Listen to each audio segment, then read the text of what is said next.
Salut tout le monde, ici Snaketooth, accompagné de mes deux meilleurs amis au monde entier, mes BFF de mon cœur que j'aime, Trolling BDM.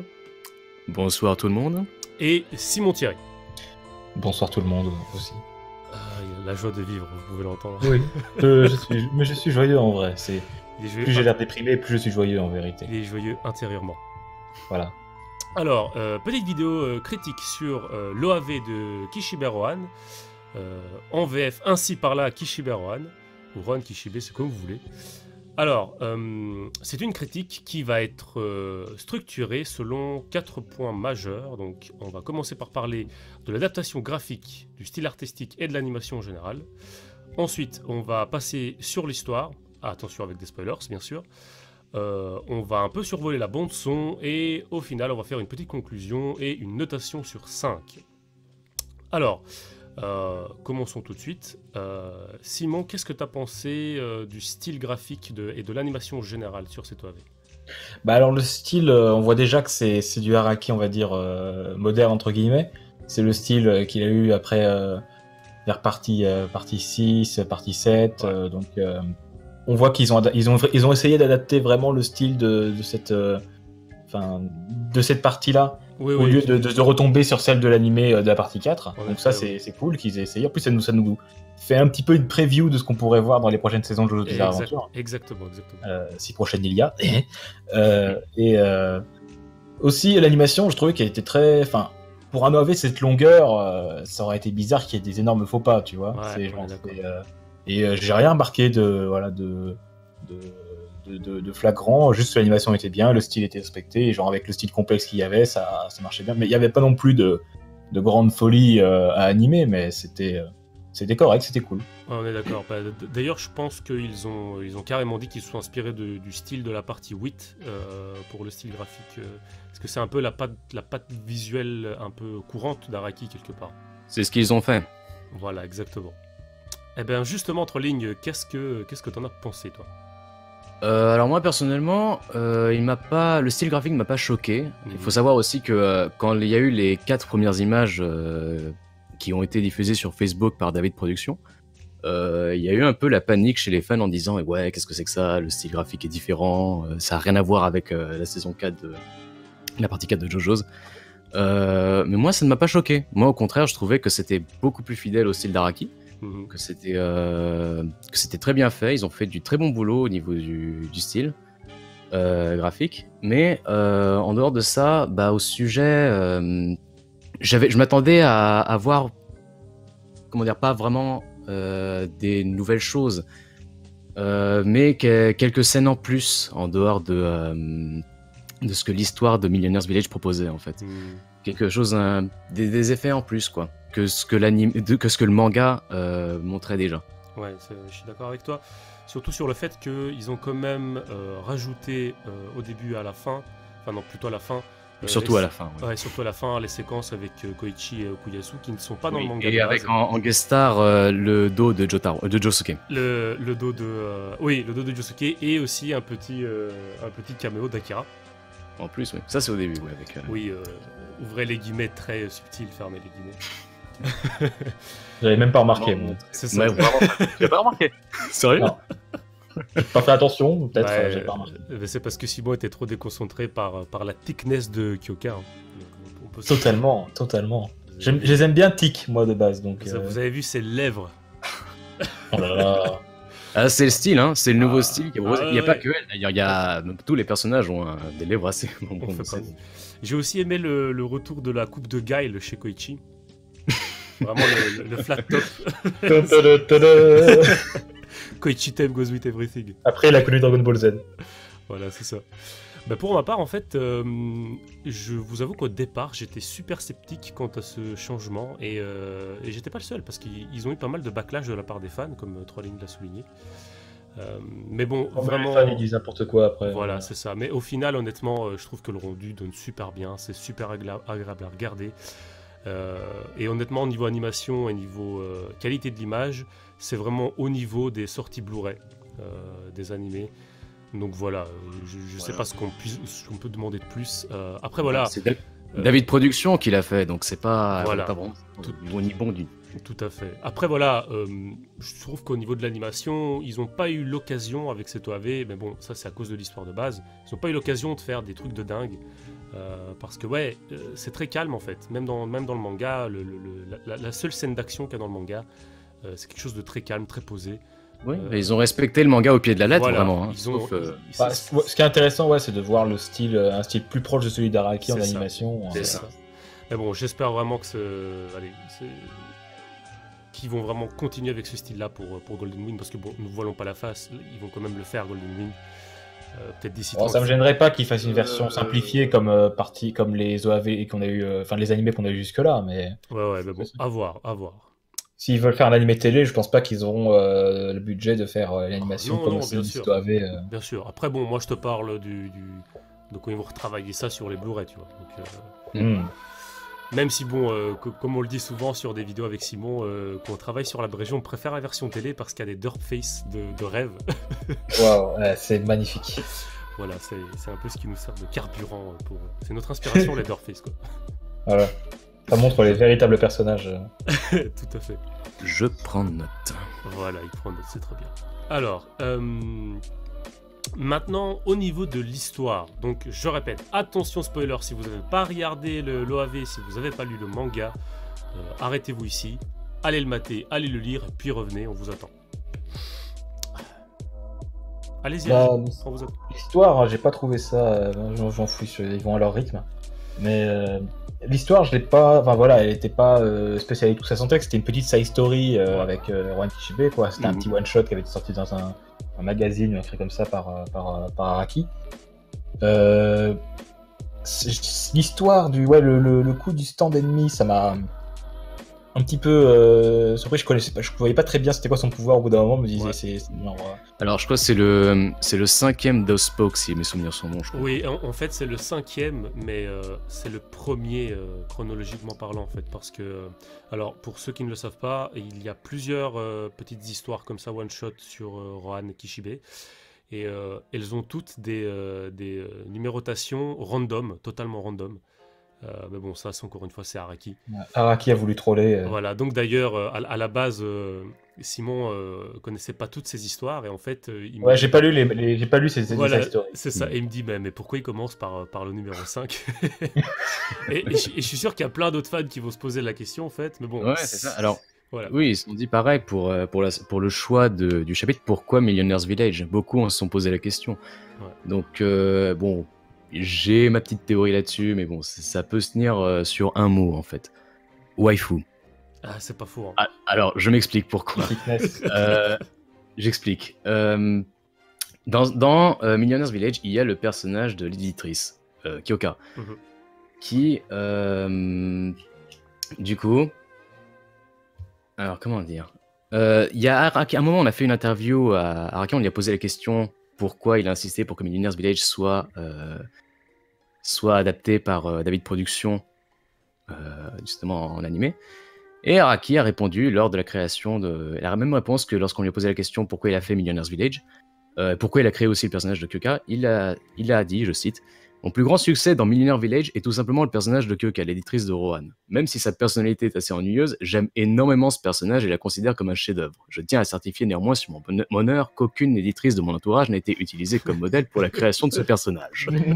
Bien sûr. » Bon, de toute Voilà. façon, même si c'était le cas, personne n'oserait s'attaquer à Araki, soyons honnêtes. C'est lui-même qui a dit ça. Et voilà, donc j'imagine qu'en fait, quand on lui a dit, on va faire David Production lui a dit, on va faire un OAV d'un des deux Spoke, lui, il s'est jeté tout de suite, il veut voir sa waifu en vrai animé, quoi. Voilà. Vraiment. Je pense Et que donc, c'est ça, l'excuse. oubliez les Jotaro, les Dio, c'est elle the real shit. C'est Tu Kyoka. vois, c'est elle, c'est elle C'est the un peu real ça, shit, ce c'est qu'il en elle qu'il dit, faut en aller voir. On est C'est d'accord. le OC de Raki, c'est sa Vesta. Oh là là. En fait, je pense aussi que finalement, c'était peut-être le plus simple aussi à adapter. Parce que voilà, l'histoire finalement Aussi, est oui, vraiment c'est très, très aussi simple. ça, c'était la deuxième raison, Ouais. justement, c'est que l'histoire est assez simple, justement, pour un premier jet, Mm. du coup, pour mettre un OAV de JoJo's. Alors d'ailleurs, ça m'a un peu déçu parce que quand ils ont commencé à présenter les millionnaires qui vivaient dans le village et tout, j'ai cru que ça allait, t'allais avoir. Alors, ça aurait été pas fait en un épisode sûrement, mais t'aurais Rohan et son éditrice qui essaie de blend in, de se mêler à cette foule de gens et tout, et qui rencontre voilà, tous ces millionnaires un peu starbés. Ouais. Et au final, bah, c'est sûr, ils auront tous des stands. Tout doit avoir un stand. Parce que tout a un stand dans Jeux Adventure. Et en fait, je pensais que ça allait être un truc super intéressant, tout ça, mais en fait, c'était juste bloqué sur un pouvoir, un stand, une gimmick, et c'est même pas un stand. Un truc, c'était le pouvoir d'une montagne, voilà. C'est le dieu de la montagne, ils appellent ça. Donc, mais voilà, techniquement, c'est un stand. On sait tous que c'est un stand. Ouais, alors, il y a que des stands dans ce monde. Bah, je suis pas sûr. Je suis pas sûr en fait. Moi, ce que j'ai aimé dans cette histoire justement, c'est que on vient un peu à nouveau côtoyer un truc surnaturel qui n'est pas forcément lié au stand ni au Hamon. Parce que ça a commencé comme ça à la base de JoJo's. Voilà, on est d'accord. À la base, il y a cet élément surnaturel qui sont les vampires. Après, il y a les hommes du pilier. Et là, finalement, voilà, c'est une espèce d'esprit de la montagne, de la forêt. Et voilà, c'est un peu cet élément surnaturel dont on ne sait pas plus. Et voilà, et notre héros est un peu confronté à ça. Donc, c'est vrai que c'est un peu réminiscent des premiers arcs de JoJo's. Donc ça, c'est quelque chose que j'ai beaucoup aimé. Après, mais du coup, le gamin, c'est un prisonnier, du coup? C'est comme un... Non, c'est... Il vivait là-bas, justement. EQ, je crois que tu parles, c'est ça? Oui, c'est ça. Ouais, le gamin, qui a sa vérité, là. Bah, c'est comme une espèce de champion des dieux de la montagne, on va dire, quoi. moi j'ai vu ça comme ça. Et par contre, je suis d'accord avec toi, Simon, le manque d'interaction qu'il y a eu avec les autres millionnaires, parce que finalement, on nous bassine avec ces personnages qu'on voit que dans des petites bulles, et il se passe rien. Mais bon, encore une fois, ça c'est du haraki tout craché. C'est comme l'histoire du Josuke qui voyage dans le temps pour se sauver lui-même, qui finalement va nulle part. C'est juste pour nous les présenter, pour info. C'est tout. Mais bon, je rappelle que la base de l'histoire, c'est Rohan qui accompagne son éditrice parce qu'il en manque d'inspiration pour son one-shot de 45-46 pages. Or, le one-shot en question, Millionaire Village, c'est un one-shot de 45-46 pages. Ouais. Voilà. Est-ce que il n'avait pas l'inspiration. C'est très méta, c'est très méta. Mais voilà, c'est vrai que, mais bon, voilà, encore une fois, c'est pas la faute de David Production, c'est vraiment l'histoire de base. C'est la faute d'Araki. Il n'avait pas l'inspiration, du coup, il a fait un one shot sur les lignes dans le tatami. Et franchement, il y a que Araki qui peut rendre les lignes de tatami. Non. Tellement épique. Franchement, il y a que Araki qui peut rendre épique le fait de manger du maïs, tu vois. Oui. Oh oui. Épique et terrifiant. Manger quelqu'un de manière aussi épique, si ce n'est mon Klebs, mais bon. Genre, le mec, il prend le maïs, il le regarde. C'était un piège! Donc, tu sais, on voit le maïs et puis t'as l'onomatopée menacing, tu vois. Alors, bah cool. Alors, est-ce qu'on peut brièvement parler de la bande-son? Parce que finalement, c'est vrai qu'il n'y a pas des masses de choses à dire sur cette bande-son. À savoir que durant l'épisode en lui-même, c'est l'OST de Diamond is Unbreakable, donc des morceaux que vous connaissez déjà. Cela dit, l'intro et la chanson de fin sont totalement originales. Et la chanson de fin d'ailleurs est chantée par Koda qui a, rien que pour l'occasion, a appris à chanter anglais. Waouh! C'est le mec qui a chanté Bloody Stream, non? Bloody Stream, exactement. Ouais. Alors, Simon, très rapidement, qu'est-ce que tu as pensé de l'OST? Cool. Tout simplement. Et l'intro, je veux dire, l'OST, comme tu as dit, c'est une redite de ce qu'on a dans l'animé. Oui, voilà, moi je parlais vraiment des deux nouveaux morceaux. Le deuxième morceau, j'ai aucun souvenir. Le premier, l'introduction, pareil, la musique pas trop, surtout que j'avais remarqué qu'il y avait de l'animation qui était assez stylée et tout ça dedans. Ouais. D'ailleurs, l'animation du début, en fait, c'est des clins d'œil à tous les autres one-shots de Rohan. À tous les deux Spoke, en fait. Voilà, c'est ça. Ça va être ta propre série, ça se trouve. Donc, ouais, mais du coup, ça laisse peut-être présager qu'ils vont en faire d'autres sur Rohan. Peut-être. Ça serait bien. Ça serait non, bien. Parce que, bon, personnellement, mes préférés des deux Spoke, c'est Rohan au Louvre et l'autre, comment il s'appelait déjà? Alors, il y a Rohan au Louvre, il y a Rohan au Tibet. Il y a Rohan chez Gucci, non? Rohan et les Incas. Ah voilà, Monday Sun Shower, c'est ça. Ouais, je me souviens plus de celui-là. Il parlait de quoi déjà? Si mes souvenirs sont bons, c'était justement du mec. Ah, j'ai pas envie de spoiler du coup. Bon, d'accord. On va plutôt en rester là parce que si je continue, j'en dis plus, ça gâcherait du coup. Essayons de rester le plus spoil-free possible sur ces trucs-là. D'accord. Moi, personnellement, j'ai vraiment, vraiment beaucoup aimé la musique d'introduction. Ça m'a limite donné des frissons. Bien sûr, il y a le fait aussi que c'est accompagné par voilà, cette animation qui est vraiment très, très, très stylée. Mais c'est très lugubre, très dans le style... un peu comme un hommage à ces films d'exploitation des années 80, un peu de films d'horreur avec des trucs synthétisés. J'ai vraiment trouvé ça très très bien. J'ai trouvé ça dommage justement que c'était la seule addition originale à cet OAV. Ouais, c'est une sorte de test de recherche qu'ils nous font pendant 1 minute 30 quoi. Voilà en gros. Mais sinon, ce qui était bien aussi, c'était vraiment l'introduction avec Rohan qui fait ses exercices avant de dessiner. Mais ça, c'est vraiment, vraiment... Enfin, j'ai l'impression que ça sort vraiment des pages du manga, quoi. Ils ont vraiment... Si quelqu'un arrive à plier ses mains à 90 degrés, qu'il m'envoie un tweet ou un message privé, parce que... Ah, mais ils pourront pas t'envoyer un tweet parce que leurs mains seront coincées. Impossible. Alors ils le tapent avec leur nez, tu vois. Ouais. Je veux dire, ne rajoute pas des victimes au massacre fait par Okuyasu avec les épaules, là, je veux dire. Mais voilà, donc encore une fois, David Production frappe fort hein, au niveau de rester vraiment fidèle. Je vais essayer de vous trouver une vidéo comparative d'ailleurs par rapport au panneau du manga et de l'anime.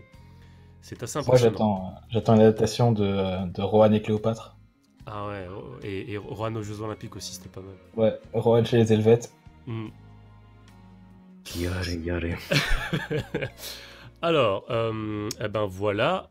Ah oui, non, en parlant de bande-son, en fait, on a parlé de la musique, mais on n'a pas parlé des bruitages, en fait. Parce que, petite mention honorable, je sais pas si vous avez remarqué, mais quand Rohan invoque Heaven's Door... Oui, il y a des gribouillis de... Ça, on entend ça fait un petit bruitage de gribouillis sur du papier. Donc c'était vraiment une petite touche sympa, je trouve.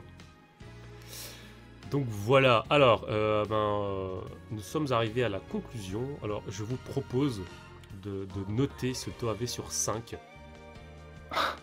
Alors, Simon, c'est toi qui t'y colle en premier. De quoi ? C'est toi qui t'y colle en premier pour noter le AV sur 5. Vas-y, Simon. Alors, Menacing sur 5. Non. D'accord. Moi, je mettrais un 4 sur 5. D'une manière de dire que l'anime était de très bonne qualité, mais rien de transcendant, quoi. D'accord. 3 lignes. Du coup, pour l'OAV, si vous avez aimé, c'est cool. Si vous n'avez pas aimé, c'est cool aussi. C'est pas cool. Si vous crachez sur l'OAV ou si lui avait dédié une statue, c'est cool. Enfin bon, voilà, je lui mets un 3 sur 5. Ok. Et quant à moi, je vais lui donner... Parce qu'en fait, j'étais vraiment satisfait par cette OAV. En espérant qu'il y en ait d'autres bientôt, mais bon, qui nous montrent quand même Goldoni notre temps, je lui donnerai 4 César sur 5. César En vrai, si on parle purement d'un point de vue genre adaptation, vu comme ça a l'air d'être une copie conforme du manga, on pourrait lui mettre un 5 sur 5 pour l'adaptation. Oui. C'est juste que la side story en elle-même n'est pas sensationnelle non plus. Quoi. En tant qu'adaptation, on est d'accord, je donnerai même 6 sur 5, en tant qu'adaptation pure et dure. Mais après voilà, vient tout ce qui vient tout autour, bien sûr. Eh bien voilà, je vous remercie les amis pour cette petite critique qui a été ma foi très sympa à faire. On a triquité. On a beaucoup triquité. Ouais. On fait des gros bisous aux abonnés. Voilà. Baveux ou secs, selon vos goûts. N'oubliez pas d'aller checker la chaîne de Trolling BDM qui fait aussi des abrégés très comiques, très drôles et même que des fois on est dedans. Mais parfois on le sait pas. Mais sans le savoir, c'est ça qui est bien. Et voilà. Prenez soin du caillou qui roule. Voilà. Et lisez la mangue. Voilà. Et lisez la mangue. Merci Trolling. Lisez la mangue, quoi. Exactement. Allez, salut. Salut. Salut.